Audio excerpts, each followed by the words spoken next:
children. I didn't see you there. My name's Luke Gibson, and welcome to another episode of Beyond the 13th Gate. Today we're going to be talking about voice acting.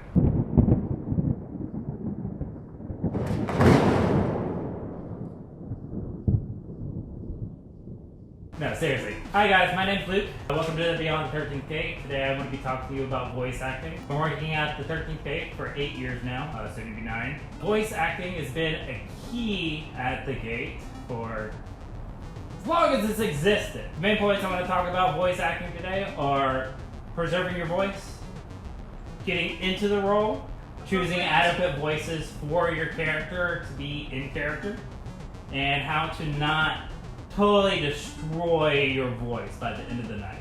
First and foremost, what I want to talk about is developing characters.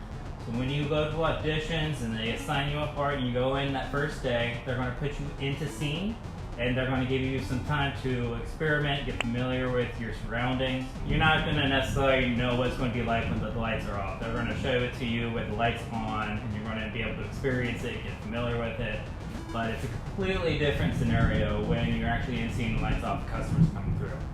What I recommend is to dive into your scene and really get to know it. Pace around it, look at things, imagine yourself in that scene, and close your eyes, picture the scene in your head, picture yourself in that scene in costume, and then mimic that. Create a personality that fits that environment.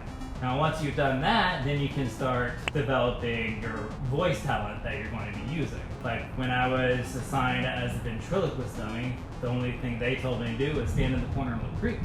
I wanted to do more, so I developed a whole personality. His name was Erwin. He's a little puppet that had a little squeaky voice like this.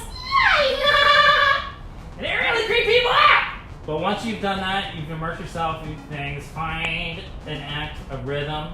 Because voice acting isn't just using your voice, it's also creating a presence. That's also with your movements, your words, your voice, the way you move around. Because even if you don't have a speaking role, you do have a voice. And that voice is your presence. Really put yourself into it to get those good scares. Oftentimes you'll have a non-speaking role. That doesn't mean you can't be creative with your voice or sounds in general. A lot of scenes, they're very loud. You got the background noises, machines, and hydraulics going off. Unless you can really project your voice without killing yourself, it's really hard to be heard, and sometimes that can be off-putting to people. What I recommend in those situations is not just using your voice, but also using your body language to talk to the people and to communicate the message that you want for your character to scare these customers.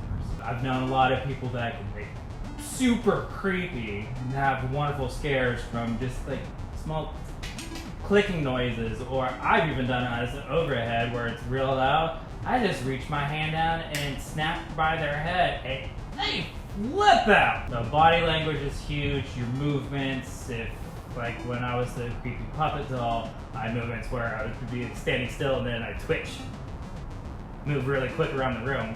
And then when I'm in their face, then I would speak and they would freak out. But familiarizing yourself with the things, and honestly, the first few groups that come in through the night, they're probably not going to be your best scares, but it gives you a chance to practice and get to know your character, get to know you better, and to get to know the scene and what works and what doesn't work. Which brings me to the next point, which is timing. Timing is key, because if they start passing you up and you do your bit and then they run off and then you start screaming, Adrian! It's not going to make sense to them and it's going to throw off the whole thing. Timing is key, knowing when to be loud, when to be quiet. Also reading the people that come into the room. What kind of group are they? What kind of scares have they got before that got them? Will be loud scare them? Are they jumping out at the animatronics, or just sneaking up behind them and then making your presence known in either a subtle or obnoxious way? Scare them. But if it's a quiet group that comes in, you have more of an opportunity to use more of a vocalization to try to get your scare. The very loud group, sometimes it's better just to back off a little bit and use your presence more than your voice to do the scaring. But saying this, sometimes you'll have a group that's a little more quiet and you can put on more of a performance for them.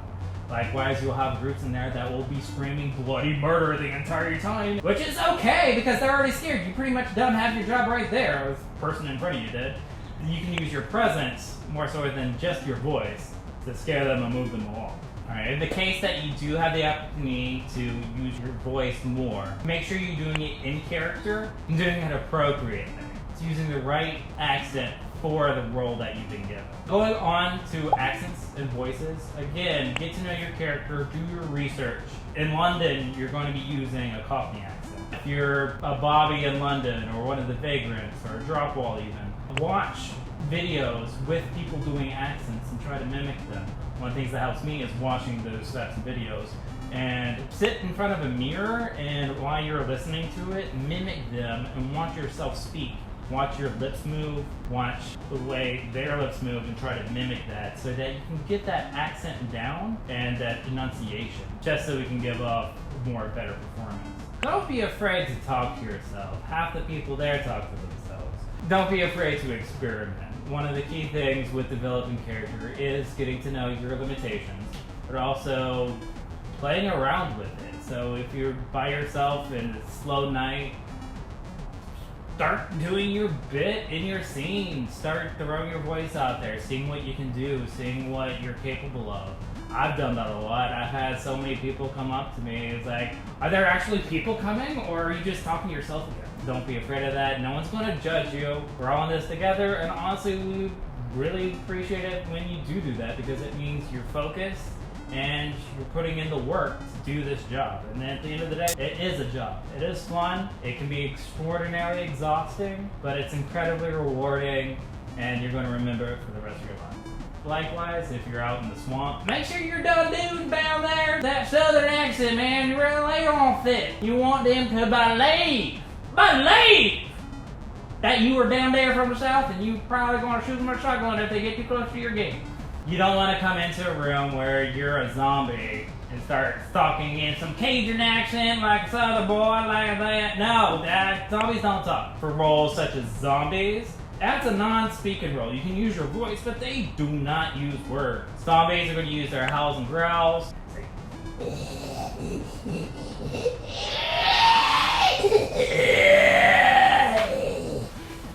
For that voice, that will screw up your voice tremendously if you don't do it right. You almost want to, for that, what I find best is like get a little bit of spit, a little bit of phlegm in the back of your throat and kind of gargle that around, but also do it up in your throat, not down in your throat. That way you can keep up that pace. Try not to throw your voice out with the zombies. And don't say, I'm gonna eat your brains. Don't do that! Noises. So learn the range of your voice, learn your limitations, what you're good at, and just play around with it. Really explore yourself, your character, and learn your limitations, and if you can, push beyond them. If not, master your range. If you master your range, then you'll definitely put on a hell of a show. But also keep in mind that your pacing. Remember, we're going to be in scene for 6 to 8 hours some nights. It's really fun and really easy to go balls to the wall for those first 3 hours, but by the time you hit the middle of the night, late at night, you've already threw off your voice. And nobody wants that, especially if you've been using a high-pitched voice like this and now again, you sound like this. It kind of has the dynamic of a demon-possessed puppet, but the rest of the weekend is not going to be as fun. So pace yourselves. Don't over-exert yourself in the beginning of the night. Pace yourself throughout the night so that you don't throw off your voice. Also, highly recommend using a throat care regimen. So tea, cough drops. They have this thing called Singer's Brace that you can get from Whole Foods that tastes like burnt celery. It's really nasty, but it works wonders to coat that throat and to soothe it and keep you from over-rasping it and getting too hoarse. Especially for you haunt actors, you're going to fail at pacing yourself throughout the night at least once. And it's all on a learning curve. The thing is to learn that while one thing may work, you may not be able to keep up with it all night. You gotta find a median in what works, what doesn't work, and what works the entire night at the same energy. So if you want to find a voice, even though something works great, it may not be the best fit for that role at that time unless you can use it the entire night. Be cautious. Yes, you're going to lose your voice. Happens to everybody, even the veterans. We all lose our voices. Find out what works for you. Find out what's able to keep you going throughout the night. What's consistent, tried and true. And if you're having trouble, don't be afraid to ask any of the veteran actors for advice. We've all been there, we've all done it.